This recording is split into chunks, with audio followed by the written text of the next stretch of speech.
নমস্কার, কেমন আছো তোমরা সবাই? জার্নি উইথ ভোলার আরও একটা নতুন ব্লগে তোমাদেরকে অনেক স্বাগত।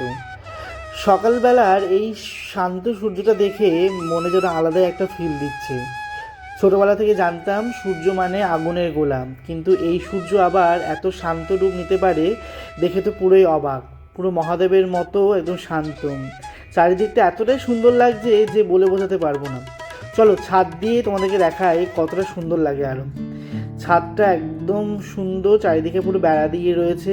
ওই দেখো সূর্য একদম মহাদেবের মতো শান্ত, চারিদিকে পাহাড়গুলো জাস্ট ঘুম থেকে উঠেছে, মেঘগুলো ভেসে বেড়াচ্ছে, দূরের পাহাড়গুলো একটু একটু সাদা সাদা বরফ দেখা যাচ্ছে। এ যেন একটা অন্যরকমই মুহূর্ত।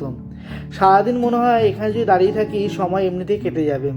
এটা হলো আমাদের হোটেলের ছাদটা। হোটেলের ছাদের থেকে এই ভিউটা দেখতে পাওয়া যায়, দারুণ।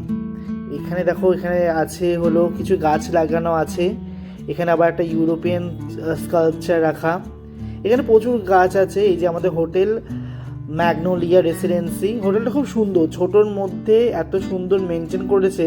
তোমাদেরকে বলবো তোমরা যদি আসো তাহলে কিন্তু অবশ্যই এই হোটেলটায় থেকো। হোটেলটা খুব সুন্দর, ম্যালের থেকে অলমোস্ট 100 থেকে 150 মিটার, বেশি দূরও না।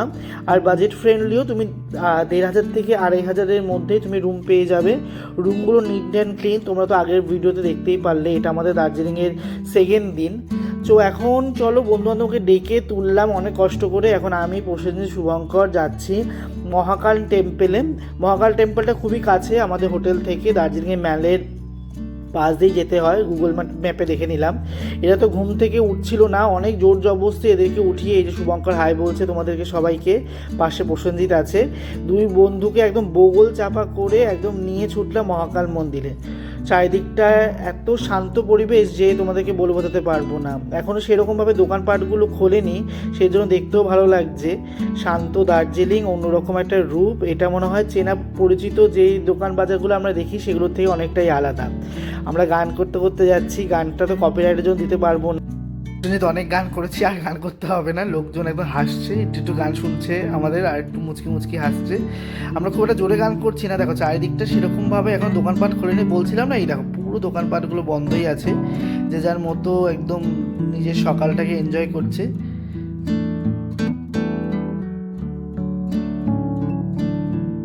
জায়গার পরিবর্তনের সাথে সাথে মনে হয় সব কিছুর পরিবর্তন দেখা যায়, সেটা ঘরবাড়ি হোক, রাস্তাঘাট হোক, এই পশু পাখি হোক। দেখুন কুকুরটা পুরোটাই আলাদা। আমাদের আশেপাশে যে বাড়ির আশেপাশে লেক কুকুরগুলো ঘোরে, সেগুলো থেকে মানে পুরোটাই আলাদা। এই দেখতে দেখতে চলে আসলাম দার্জিলিং ম্যালে। শান্ত ম্যাল, দোকানপাটগুলো এখনো খোলেই নি। পায়রা খাচ্ছে, একদম একটা অন্যরকম একটা অনুভূতি। যে যার মতো নিজের মর্নিং ওয়াক করছে। ম্যালটা একদম নিট অ্যান্ড ক্লিন, খুব সুন্দর। বিশেষত এটা হলো চার্লেট হোটেল। ওই ওই সবুজ রঙের যে হোটেলটা দেখতে পাচ্ছেন, এটা হলো চার্লেট হোটেল। তার পাশে রয়েছে হলো একটা স্টেশনারি, যেখানে বই পাওয়া যায়। এটা ব্রিটিশ আমলে তৈরি করা। ব্রিটিশরা যে তৈরি করেছিল এটাই সেটা রয়ে গেছে এখনও। সময়ের সাথে সাথে সব কিছুই পরিবর্তন হয়। বিশেষত দার্জিলিং তৈরি করেছিল ব্রিটিশরা নিজেদের ভ্যালুয়েবল টাইম, মানে যেরকম আমরা ছুটি কাটাতে বাইরে যাই, ওরাও ছুটি কাটাতে দার্জিলিংয়ে এসেছিল। তখন এখানে এসে ওরা দেখতে পেয়েছিল এখানে চা চাষ খুব ভালোভাবে করা যায়, সেই জন্য এখানটায় ওরা চা চাষটাকে বাড়িয়ে তুলেছিল। আর যেটা একটা বিগ ইন্ডাস্ট্রির রূপ নেয় পরবর্তী সময় দিয়ে, যেটা তো আমরা কম বেশি সবাই জানি। এই যে সেই ম্যাপল ট্রি, কতই না সিনেমায় দেখতে পেয়েছি, আজকে একদম চোখের সামনে। আমি এর আগে দার্জিলিং যখন এসেছিলাম এত এক্সপ্লোর করতে পারিনি। কলেজের ট্রিপে এসেছিলাম, সব বন্ধুবান্ধবরা ছিল, স্যার ম্যাডামরা এখানে যেতে দিত না, ওখানে যেতে দিত না। তো এবার এসে একদম কোনায় কোনায় সব কিছু এক্সপ্লোর করছি। একদম মনে হচ্ছে যে আগের বার তো এসে এই জায়গাটায় যাইনি, আজকে এই জায়গাটায় এসেছি। সো এইসব জিনিসগুলো একদমই অন্যরকম লাগছে আমার কাছে। কি দারুণ না ম্যাপেল ট্রি! কোনো দিন যদি আউট অফ কান্ট্রি যাওয়ার সুযোগ হয় তখন মেবি দেখতে পাবো। কিন্তু না যাওয়ার সুযোগ হলেও কোনো অসুবিধা নেই, দার্জিলিংয়ে চলে এসো, দার্জিলিংয়ে তুমি দেখতে পাবে। একটা পাতা তুলি, দাঁড়াও।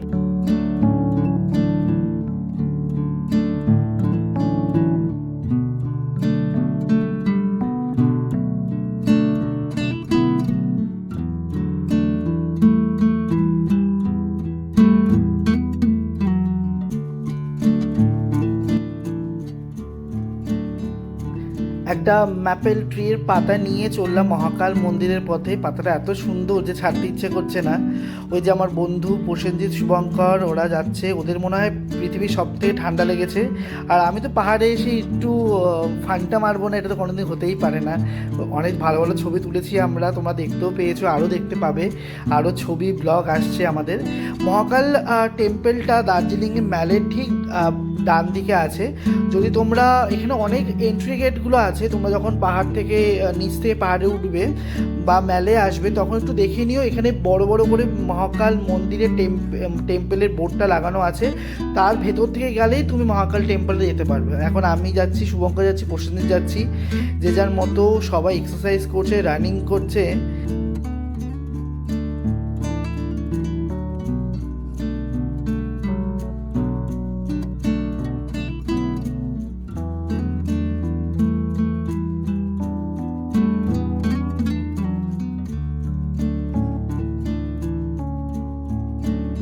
এক একজনকে দেখি আর ভাবি দার্জিলিংয়ের মানুষরা বা পাহাড়ের মানুষরা কতটা ফিট, তারা কি সুন্দর অনায়াসে এদিক ওদিক ওঠানামা করছে।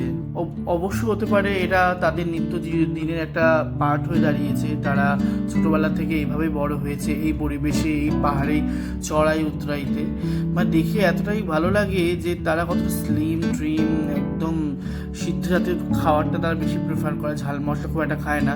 এই দেখো এখানে আবার লেখা আছে, যদি তুমি স্ট্রিট ডগ আর কোনো হনুমানকে খাবার দাও তাহলে কিন্তু তোমার একটা ফাইন পড়বে। দেখো কি সুন্দর একটা কুকুর, এটা মানে কাউকে ওর বাড়ির কুকুর, পেছনে মালিকটা আছে। দেখতে দেখতে মহাকাল টেম্পলের গেটটায় চলে আসলাম। মন্দির মানেই একটা শান্ত জায়গা, সেই মন্দিরটা যদি পাহাড়ের কোলে হয় তাহলে তো আর বলেই লাভ নেই। কি সুন্দর চারিদিকটা। চলুন একটু যাওয়া যাক ভেতরে।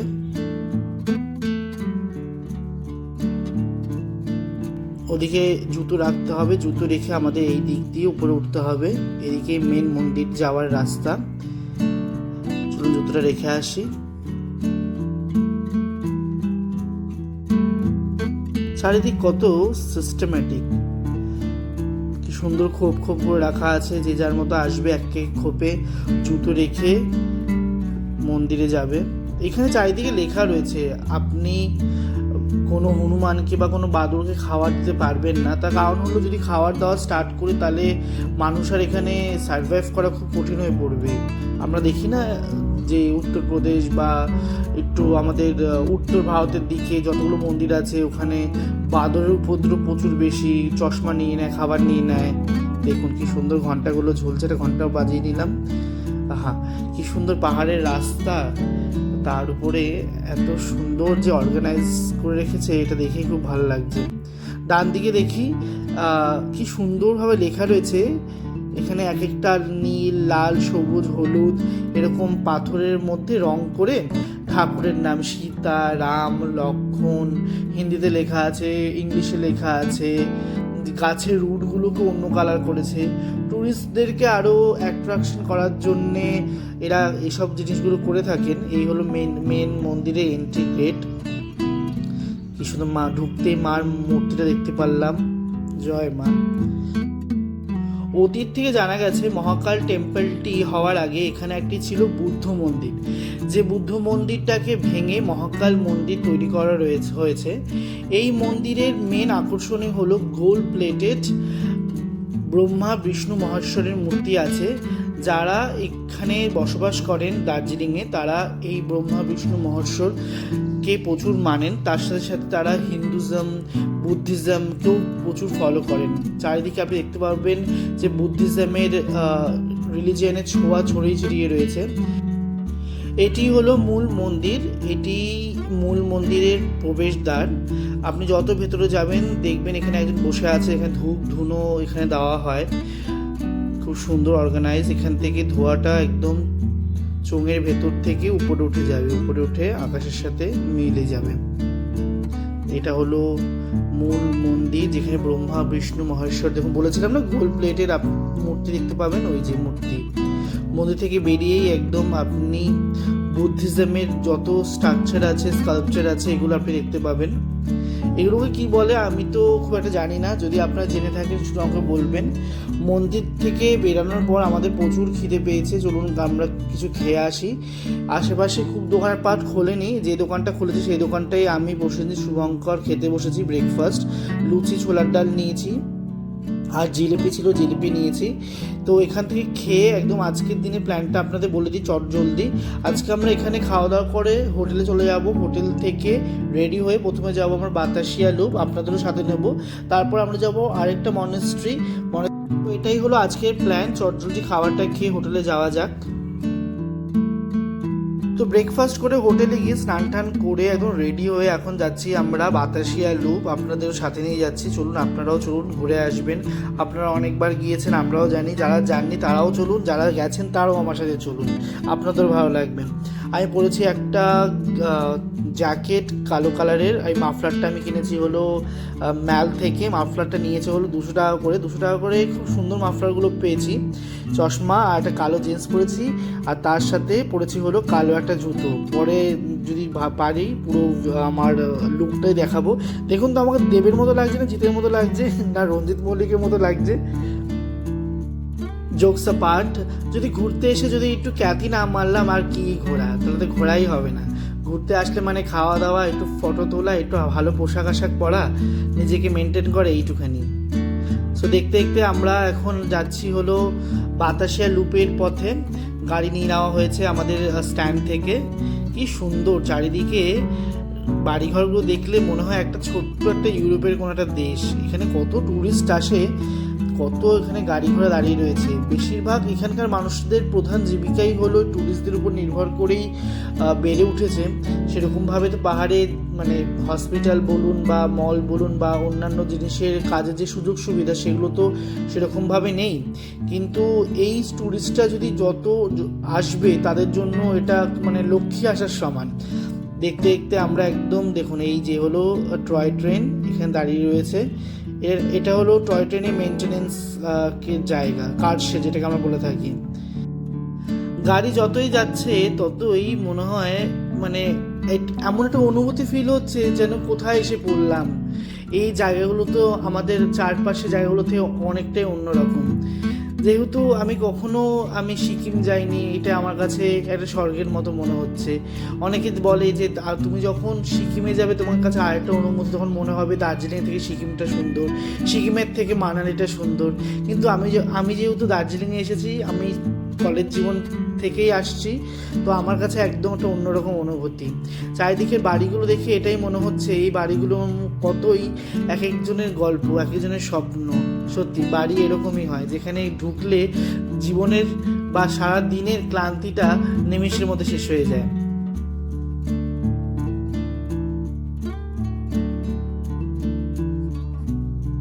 পাহাড়ের ওয়েদার সত্যি অন্যরকম। চারিদিকে এত ঠান্ডা হাওয়া বইছে, একটা মিষ্টি একটা রৌদ্রু যেটা গায়ে লাগছে না, মানে ঝাঁ চকচকে রাস্তা, চারিদিক যেন একটা স্বপ্নের মতো।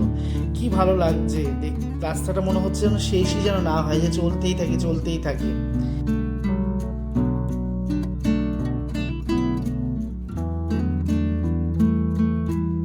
দার্জিলিং বলুন বা অন্যান্য পাহাড়ি জায়গায় বলুন না কেন, যেখানে বুদ্ধিজম আর নেপালি বা গোর্খা বলুন জনজাতি মানুষ বেশি পরিমাণে থাকেন, তাদের কাছে একটা জিনিস লক্ষ্য করে দেখবেন, তারা নীরবতাকে প্রচুর পরিমাণে প্রাধান্য দেন, তারা প্রকৃতিকে বোঝার চেষ্টা করেন।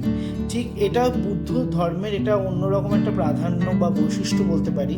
দেখুন চারিদিকে রাস্তাগুলো এতটাই সুন্দর, মেঘগুলো যেন শরতের আকাশ মনে করাচ্ছে। দেখতে দেখতে চলে আসলাম বাতাসিয়া লুপ, এটা এন্ট্রি গেট। এখান থেকে টিকিট নিয়ে যেতে হবে হলো মেন যে গার্ডেনটা আছে সেখানে। এটা হলো ticket counter, Prosenjit Shubhankar ticket নিচ্ছে। টিকিটের দাম এখানে 50 টাকা লেখা আছে পার পারসন। টিকিটের দামও সেরকমভাবে খুব একটা বেশি না, 50 টাকা একদম জনসাধারণের জন্য একদম ঠিকই আছে। 50 টাকা সবাই অ্যাফোর্ডও করতে পারে, যারা ফরেনার তাদের জন্য কিছুটা বেশি হতে পারে। এখানে মেনশন করার নেই মেবি, আমি দেখতেও পাচ্ছি না, কিন্তু এখানে লেখা আছে 50 টাকা পার হেড। সো শুভঙ্কর এখন 50 টাকা দিয়ে টিকিট কাটছে। এটা হলো এন্ট্রি গেট, এখান থেকে যেতে হবে। ওই দেখুন একটা টয় ট্রেন যাচ্ছে, কি দারুণ, যেন ছবির মতো এক সুন্দর চারিদিকটা, রূপকথার গল্প। যে টিকিট কাউন্টার, এখান থেকে টিকিট নিয়ে এখন আমরা ভেতরের দিকে যাব। টিকিট দেখানোর পর উনি ভেতরে যেতে দিলেন আমাদেরকে। ওই যে দেখতে পাচ্ছেন গাড়িগুলো আসছে, ওদিক থেকে আমরা এসেছি। এখানে এসে দাঁড়ানোর পর টিকিট কেটে ভেতরে ঢুকলাম। এটা হলো টয় ট্রেনে আন্ডারপাসের একটা রাস্তা। চারিদিকে এত সুন্দর, ওয়েল মেনটেন। বিশেষ করে আপনি দেখবেন যে ইংরেজের যে ছোঁয়া, যে ইংরেজরা ছিল তার প্রমাণ আপনি চারিদিকে দেখতে পাবেন। কম বেশি আছে এখনও, কিছুটা তো সময়ের সাথে সাথে পরিবর্তন হয়েই যায়। এই হলো সেই বিখ্যাত বাতাসিয়া লুপ, যেখান থেকে কাঞ্চনজঙ্ঘার দারুণ ভিউ দেখতে পাওয়া যায়। খুব সুন্দর লাগছে কাঞ্চনজঙ্ঘাটা। একটু কাছে গিয়ে দেখি, দেখুন কি অপূর্ব সুন্দর। চারিদিকে শীতকালীন ফুল এত পরিমাণে লাগানো আছে যে কি ভালো লাগছে। চন্দ্রমল্লিকা, গাঁদা থেকে শুরু করে, ডালিয়া থেকে শুরু করে, সূর্যমুখী থেকে শুরু করে প্রচুর পরিমাণে গাছ আছে। এদিকে আবার কত শীতকালীন পোশাক বিক্রি হচ্ছে এখানে, দেখুন খুব দেখতেও সুন্দর লাগছে। শীতটাও পড়েছে এখানে জাগিয়ে। এদের যে প্রধান জীবিকা, যেমন ট্যুরিস্ট একটা অন্য ধরনের জীবিকা, এই শীতকালীন পোশাক বাসক যে বিক্রি করছে এটাও একটা জীবিকা। এই সূর্যমুখী ফুল এটা খুব পছন্দ হয়েছে আমার বন্ধুর মনের জন্য, একটা নেবো একটা ভাবছি। উনি ভেবেছেন আমি ফটো তোলার জন্য নিয়েছি। আমি বললাম না, ফটো তুলবো না, আমি কিনবো। তো এখন বেছে বেছে দেখি কোনটা ভালো পাওয়া যায়। এটা উনি বললো এটা নাও, খুব ভালো হবে। তো সেই জন্য এটাই নিলাম। তো আমি একটা আমার জন্য নিলাম, আমি একটা প্রসেনজিতের বোনের জন্য নিলাম। এই সোয়েটারটা খুব পছন্দ হয়েছিল, কিন্তু সোয়েটারটা খুব একটা আমি নিইনি, তার কারণ হলো দামটা প্রচুর বেশি পড়লো। তো সোয়েটারটা আমি এখন নিলাম না। সোয়েটারটা খুবই সুন্দর, 850 টাকা দাম বলছিল। একটু আগে গিয়ে দেখতে পাচ্ছি এখানে কিছু স্টেশনারি জিনিসপত্র রাখা আছে। বাচ্চাদের খেলনা বলুন, মাফলার বলুন, টুপি বলুন, প্রচুর পরিমাণের জিনিস। টুরিস্টরা তো একদম ছড়িয়ে ছিটিয়ে রয়েছে। এদিকে দেখুন চাবির রিং পাওয়া যাচ্ছে, ঘন্টা, কার্টুন, বাহ কি সুন্দর। টেডি বিয়ার টাইপের চাবির রিং পাওয়া যাচ্ছে এখানে। কত ধরনের ফ্রিজ ম্যাগনেট, বাহ কি ভালো লাগছে। এদিকেও পাওয়া যাচ্ছে সেম জিনিস। প্রসেনজিৎ আবার ওই টুপিটা কিনলো, যেটা ওই মাল্টি কালারের যেটা হয় 250 টাকা দিয়ে। কত ফ্রিজ ম্যাগনেট, একটা ফ্রিজ ম্যাগনেট যদি কিনতে পারি খুব ভালো হয়। দেখি ঘুরে নিই, যদি যাওয়ার সময় হয় কিনে নেব। এখানে দূরবীন আছে, চশমা আছে, ওদিকে মাফলার আছে। আপনি এই দূরবীন দিয়েও আপনি কাঞ্চনজঙ্ঘাকে দেখতে পাবেন, পুরো দার্জিলিং শহরটা দেখতে পাবেন। কি দারুণ ভিউ। 50 টাকা করে নিচ্ছে ভিউটা দেখার জন্য দূরবীন দিয়ে।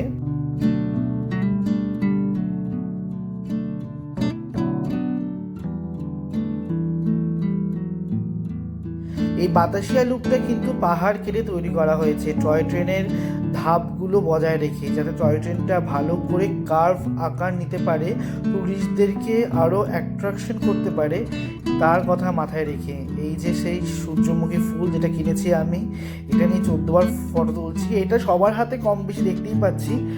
কালারটাও খুব সুন্দর, উলের তৈরি, কি সুন্দর লাগছে। চলো উপরে যাই, তোমাদেরকে উপরে নিয়ে যাই। উপর থেকে তোমাদেরকে আরেকটু পার্কটাকে দেখাই, কাঞ্চনজঙ্ঘার ভিউটা কীরকম লাগছে দেখাই। এখানে একটা আবার স্ট্যাচু আছে, কার স্ট্যাচু আমি নামটা খুব একটা দেখতে পারলাম না। চারিদিকটা খুব সুন্দর, ওয়েল মেনটেন করা। যেমন আমাদের ইকো পার্কটা যেরকম একদম গোছানো, সেরকম এখানটাও লাগছে। কত মানুষ এখানে রিলস বানাচ্ছে, ফটো তুলছে। পৃথিবীর সব দেশের মানুষরাই এখানে আসেন। আমাদের ইন্ডিয়ানরাও প্রচুর আসেন, ফরেনাররাও প্রচুর আসেন। বিশেষ করে ফরেনাররা মাউন্ট এভারেস্ট বলুন, কাঞ্চনজঙ্ঘা বলুন, ট্রেকিংয়ের জন্য এখানে আসে।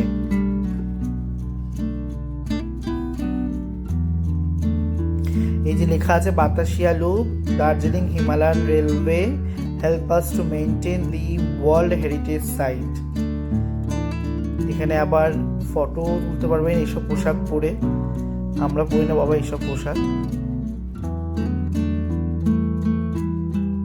দেখতে দেখতে এখন আমরা যাচ্ছি হলো মনেস্ট্রির দিকে। এটা আজকে আমাদের ঘোরার লাস্ট টুরিস্ট স্পট। এখন ঘড়িতে বাজছে হলো 4:30। এত সুন্দর রৌদ্র দেখে কেউ বলতেই পারবে না যে এটা 4:30 বাজছে, কিন্তু 4:30 বাজছে। প্রচুর খিদে পেয়েছে, সেই সকালবেলা ব্রেকফাস্ট করেছিলাম আর কিচ্ছু খাইনি। দেখতে দেখতে চলে আসলাম বুদ্ধিস্ট মনেস্ট্রিতে। গেটটা এতটাই সুন্দর যে কি ভালো লাগছে। এর আগেও আমি এসেছিলাম, আমাদের কলেজে যখন নিয়ে এসেছিলো এক্সকারশনের জন্য, তখন এসেছিলাম। ভূগোল নিয়ে পড়েছি বলেই হয়তো চান্স পেয়েছিলাম দার্জিলিং আসার, প্রথমবার পাহাড়কে দেখার, পাহাড়ের রানীকে দেখার। সে স্মৃতিগুলো সত্যি আজও খুব তাজা হয়ে রয়েছে। কি সুন্দর দেখুন, চারিদিকটা ঝাঁ চকচকে। ওদিক দিয়ে নিচে নামতে হবে, দেখি ওদিকে যাই। চারিদিকে তো খাড়াই উতরাই। প্রসেনজিৎ ওখানে ব্লগ করছে, ওর চ্যানেলের নাম হলো লাইফ অফ প্রসেন। আপনারা যারা যারা ওকে ফলো করেন তারা তো জানেনই, যারা যারা ফলো করেন না তাদেরকে বলছি, ওর একটা খুব সুন্দর একটা চ্যানেল আছে যেখানে সব রকম আপনি ইনফরমেশন পাবেন। ওর ভিডিও দেখতে দেখতে খুব সুন্দরভাবে আমরা নিচে নেমে আসলাম। এখানে আমি আর সুদর্শন, আমার একটা বন্ধু, স্কুলের বন্ধু সুদর্শন, দাঁড়িয়ে একটা ফটো তুলেছিলাম। সেই ফটোটা আজও আছে। একটা লাল কালারের টি শার্ট পরেছি আমি, আর সুদর্শন একটা শার্ট পরেছে। সেই সুদর্শন তো এখনও যেরকম পাতলা ছিল আজকেও পাতলা আছে, কিন্তু আমি যেরকম মোটা ছিলাম, যেরকম আগে পাতলা ছিলাম সেরকম পাতলা এখন আর নেই। আমি এখন পুরো একদম পুরো গোবর গণেশের মতো মোটা হয়ে গেছি। তাও আমি আমার আগের লুকে আসার চেষ্টা করছি। ভেতরে ঢুকি, এখন কোনো কথা বলা যাবে না।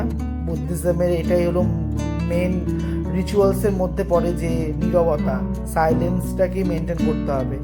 ভেতরে ঢুকছি, প্রচুর মানুষ এখানে ঢুকছেন। এটা একটা জিনিস দেখে ভালো লাগলো যে এখানে ফটো তোলার জন্য কোনো নিষেধাজ্ঞা করেননি। বাহ, কি দারুণ মূর্তিটা, দেখি চোখটা জুড়িয়ে গেল।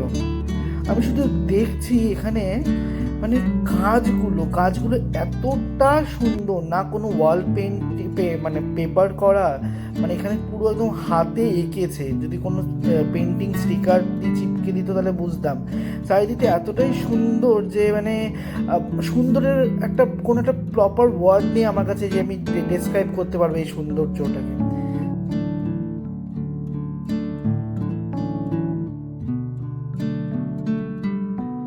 দেখুন এখানে আবার প্রতিটা বাটিতে জল দেওয়া আছে, যেরকম আমরা ঠাকুর ঘরে যেরকম নকুলদানা বাতাসা দিই তার সাথে জলের গ্লাস দিই, এটা দেখি টোটালি অন্যরকম। হতে পারে এদের কোনো রিচুয়ালস আছে। চারিদিকটা এতটাই সুন্দর যে মনে হচ্ছে আমি কোনো একটা ব্যাংকক বা পাটায়া বা কোনো একটা নেপালি দেশে চলে গেলাম, মেবি নেপাল বা ভুটান। চারিদিকটা খুব সুন্দর। একদম মেন মূর্তির সামনে চলে এসেছি, একটু প্রণাম করে নিই। কি দারুণ মূর্তিটা, কিভাবে মেনটেন করে রেখেছে। এক একটা কাজ এত নিখুঁত যে বলে বোঝানোর মতো নয়। খুব আস্তে আস্তে কথা বলছি যাতে অসুবিধা না হয়। চলুন, দেখতে দেখতে এখন হইতে বাজছে হলো 5:30। আমরা এখন হোটেলের পথে যাচ্ছি। তো দেখা হবে খুব